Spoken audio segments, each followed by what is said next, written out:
नमस्कार दोस्तों, स्वागत है आप सभी का। दोस्तों, एक समय की बात है। एक ब्राह्मण दंपत्ति की कोई संतान नहीं थी, जिस कारण वह बेहद दुखी थे। एक समय ब्राह्मण वन में हनुमान जी की पूजा के लिए गया। वहां उसने पूजा के साथ महावीर जी से एक पुत्र की कामना की। घर पर उसकी स्त्री भी पुत्र की प्राप्ति के लिए मंगलवार का व्रत करती थी। वह मंगलवार के दिन व्रत के अंत में हनुमान जी को भोग लगाकर ही भोजन करती थी। एक बार व्रत के दिन ब्राह्मणी न भोजन बना पाई और न ही हनुमान जी को भोग लगा सकी।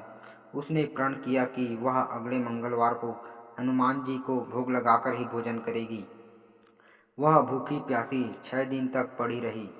मंगलवार के दिन वह बेहोश हो गई। हनुमान जी उसकी निष्ठा और लगन को देखकर प्रसन्न हुए।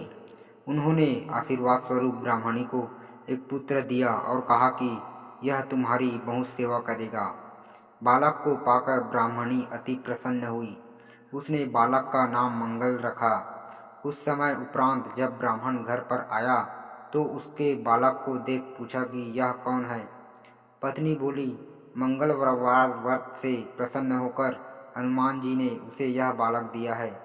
ब्राह्मण को अपनी पत्नी की बात पर विश्वास नहीं हुआ। एक दिन मौका देख ब्राह्मण ने बालक को कुएं में गिरा दिया। घर पर लौटने पर ब्राह्मणी ने पूछा कि मंगल कहाँ है। तभी पीछे से मंगल मुस्कुराकर आ गया। उसे वापस देखकर ब्राह्मण आश्चर्यचकित रह गया। रात को हनुमान जी ने उसे सपने में दर्शन दिए और बताया कि यह पुत्र उसे उन्होंने ही दिया है। ब्राह्मण सत्य जानकर बहुत खुश हुआ। इसके बाद ब्राह्मण दंपत्ति प्रत्येक मंगलवार को व्रत करने लगे।